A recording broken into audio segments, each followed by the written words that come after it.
What?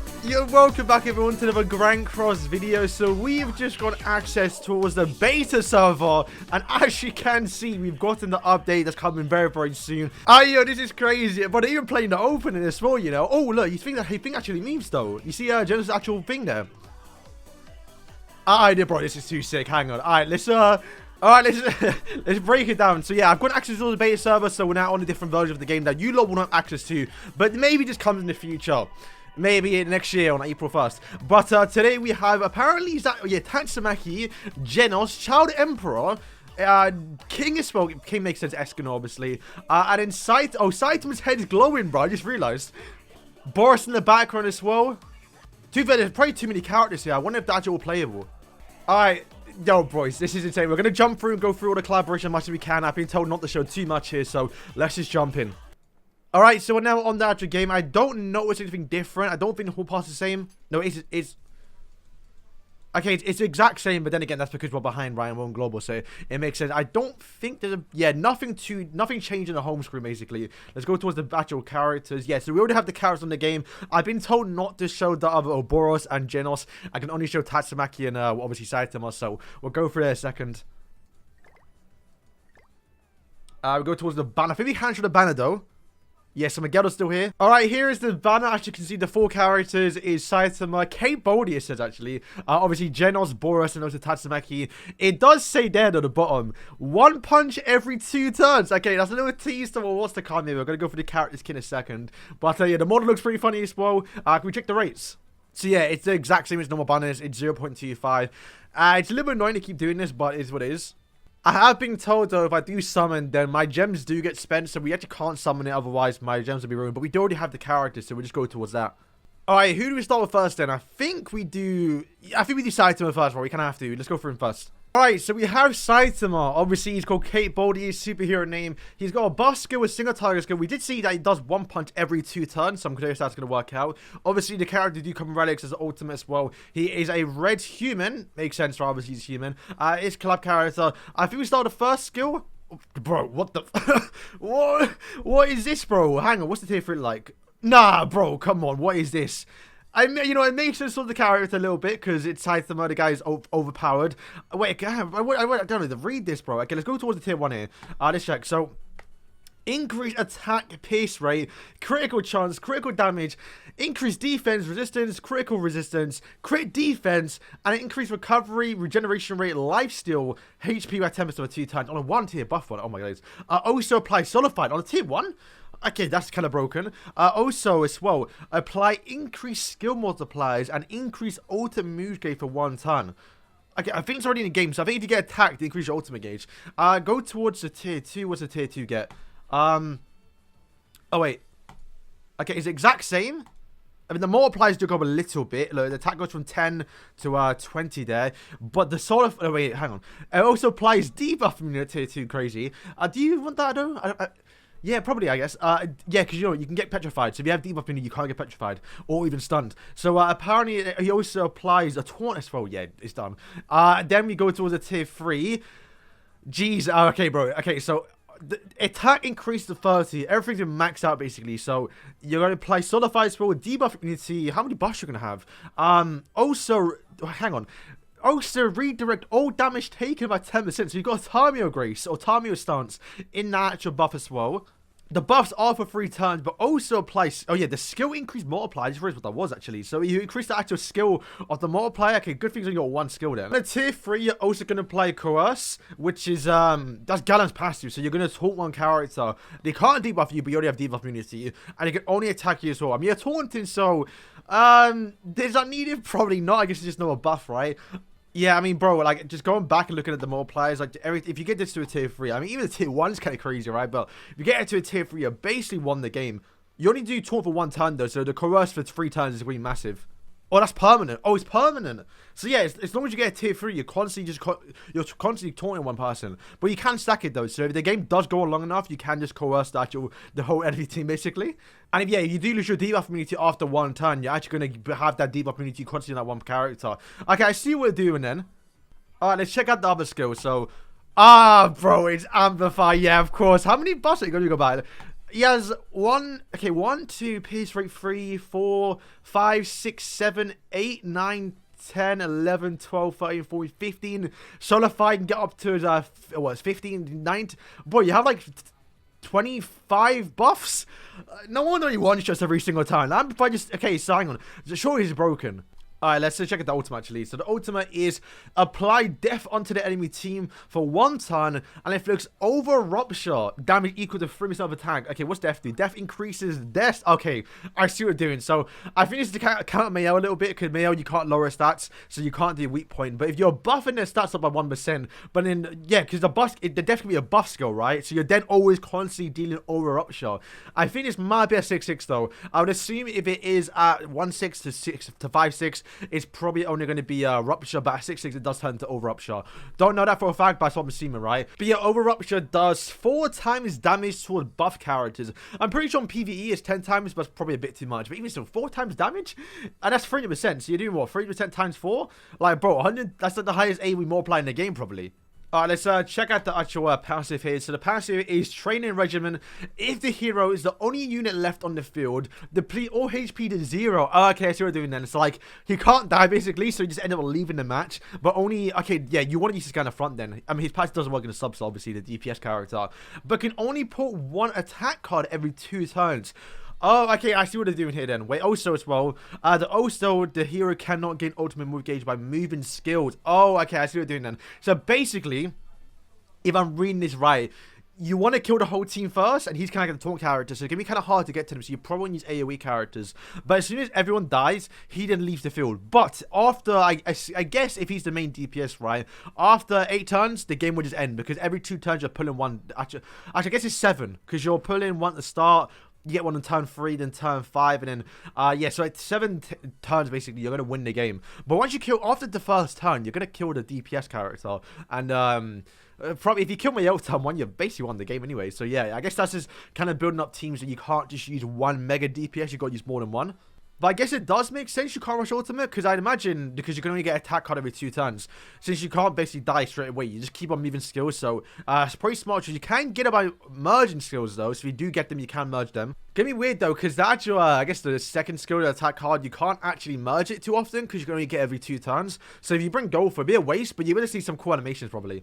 Alright, the actual relic is called Hero's Glove, or Hero Glove.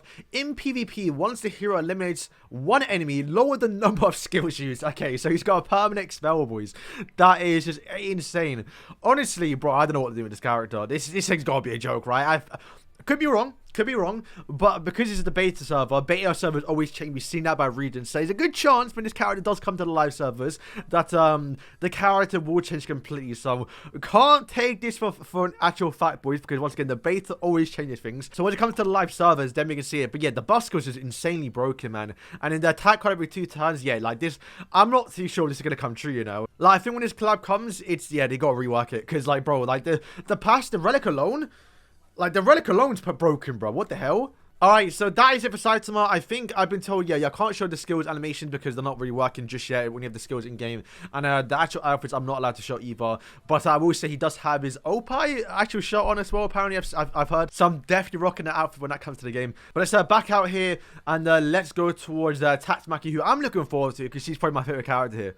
Alright, now we have Tatsumaki. Her model looks a bit weird, but she's a green character fitting. She has got green hair. But yeah, she looks a lot taller than I would realize, I think. And her skills, I'm not too sure, but I feel like I've seen them before somewhere. I don't know, it's kind of strange, right? But let's go through the first skill we have right here. We have oh, okay, so we have don't underestimate me, and this is obviously the, okay, so it inflicts pulverized damage equal, oh, it's AoE. Okay, we haven't gotten that before in the game. Oh my days, hang on. That means if you get a full ult gauge, you drain the whole team. That is just broken. Alright, so if the hero's ult gauge has 4 or more orbs, remove 1 orb from the enemy. Yeah, bro, that's just a constant drain. Like, as long as you have 4 orbs, that's gonna be insane. Plus, you do extra damage too from an AoE skill. Okay, what's it go up to tier 2? Tier 2 is 225, and then tier 3 is 300%. Bro, 3% plus an extra 100%. Is that like, how would the multiplier work then? Does it go up to 400% AoE? Surely that's insane, right? That's like probably the highest multiplier in the game. Yeah, so Card can rush in a way, right? So you cannot really like, that's just so much better than Gophers. Alright, let's go towards the second skill now. We have a debuff skill. It's called You Disgust Me Leave. You're going to inflict damage equal to 180% attack onto one enemy and apply Psychokinesis for 1 turn. And Psychokinesis is apply the debuff that every single time the enemy increases the ultimate move gauge, it applies for itself. Bro, like, so... Okay, if I'm reading this right again, could be wrong here, boys. If you actually apply the debuff, if they get 1 ultimate gauge, it's going to apply to yourself. So you can think turn 1, you're going to apply this onto, let's say, who would buff up to... If you're using, they can cleanse obviously with Margaret, but let's say if you're using like a Ultimate Escanor, you see they're going to use 2 skills, you apply them towards him, and you're going to get 1 because you use this, and then 2 extra next turn. So you can get ultimate very, very fast. So you can actually build up, if you go back actually, you can actually build up towards the actual pulverized damage and get constant drain. So it's going to be very, very easy for you to get your ultimate and get more than 4 orbs to actually just keep on draining constantly. So it's going to be a battle between Tatsumaki to see who can actually get ultimate first. But also as well, even though it's not a stun or attack skill, if you apply this debuff onto someone like Miel, for example, and they don't have a cleanse, if they use a Miel skill, they're going to just take, they're going to obviously do a lot of damage, but then you're going to buff up Tatsumaki because she's going to have more damage for the actual AoE skill. Plus, they might be able to get ultimate faster too. But then again, if they already have 4 skills or 5 skills, them getting 5 ultimate gauge isn't going to do too much because you have to still wait 1 more turn.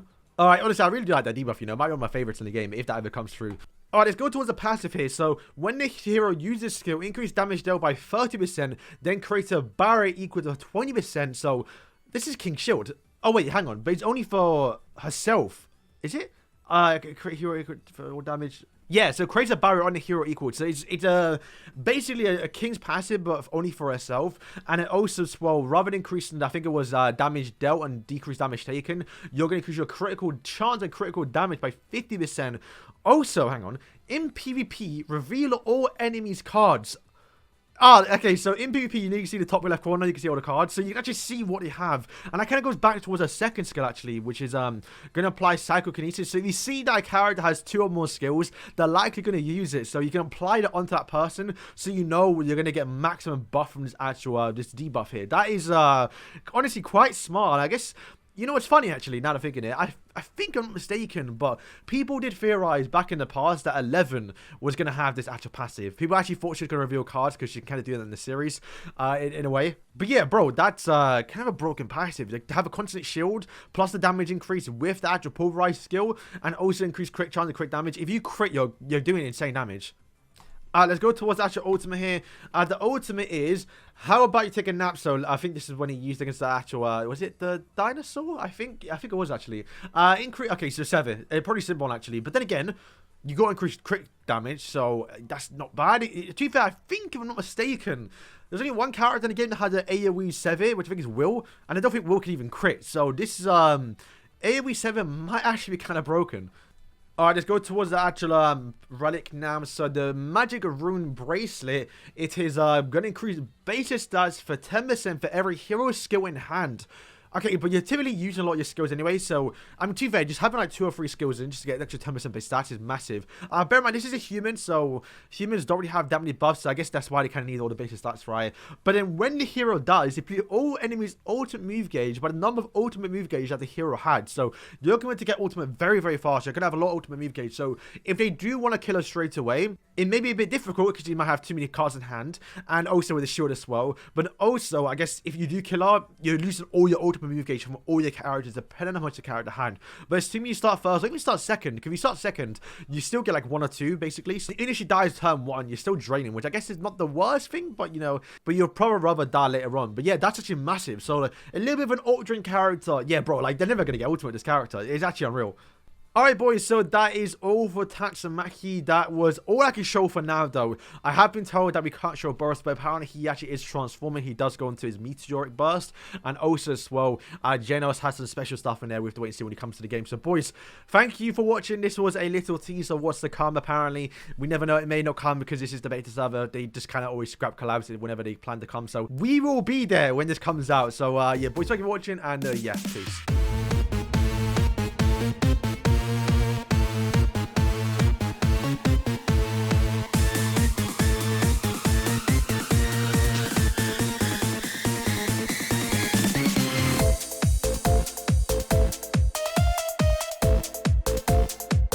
Alright, so you made it towards the end, you may realize why is there an extra minute or two, but I want to quickly talk about it. Obviously, this is an April Fool's joke. This is something that I wanted to do for a while, like, you know how I do my big What If collaborations with, obviously, JJK, Demon Slayer, Black Clover, High School DxD. One Punch Man was always the one I wanted to do, but I just never got around to doing it, right? And I think for April Fool's, it just made more sense because, obviously, this series is kind of a little bit of a joke, right? So, we were able to make Saitama super broken because, obviously, if this character was to come out in the actual game, or if I was to do my actual What If collab, I typically like to balance them, but also make them good too, right? Where this character is like, it made so much more sense to do it for April Fool's joke. Plus, also, I didn't have to actually draw the cards this time. Normally, I do make all the cards, where for April Fool's, because it's not a serious video, I thought I'd just go back and just make easy cards that you can look and get the print myself. But I will say over Tatsumaki, or at least 11, which is obviously what her cards are from, I literally just replaced 11 with Tatsumaki and turned all of her abilities green because the literally is literally what she would do in the game. And also, at least for Tatsumaki, I actually did make her skills, you know, somewhat true to what she does in the series and actually like a little bit balanced. I mean, I do think she's kind of broken, right? But I do really like the fact that you can see the enemy's cards and also apply Psychokinesis, which is going to increase your ultimate move gauge every time they use skills if you have the debuff on. Honestly, I think he's a pretty good character, you know, and I won't be surprised if he gets some sort of buff or a skill in the future that allows you to see the enemy's hand or also allows you to increase ultimate move gauge when they use it. And AoE Pulverize, a festival character, will probably have that in the future. Also, I've been serious, by the way. So AoE 7, bit of a nasty ultimate, and we're yet to see that in the game. So, yeah, boys, that's kind of it for today. Obviously, sorry if this did get you, but you know what? I put a little bit of effort into this video. I think you might enjoy it, and I think people will realize I've done it twice in a row now. April Fool's, you have to do it. Go watch Sora's video, by the way. He did a really funny one. He talked in German the whole time. Actually, I didn't even understand what he was saying, but I was still laughing because you can tell he was smiling about it. But yeah, boys, thank you for watching, and yeah, peace. Actually, end this video now.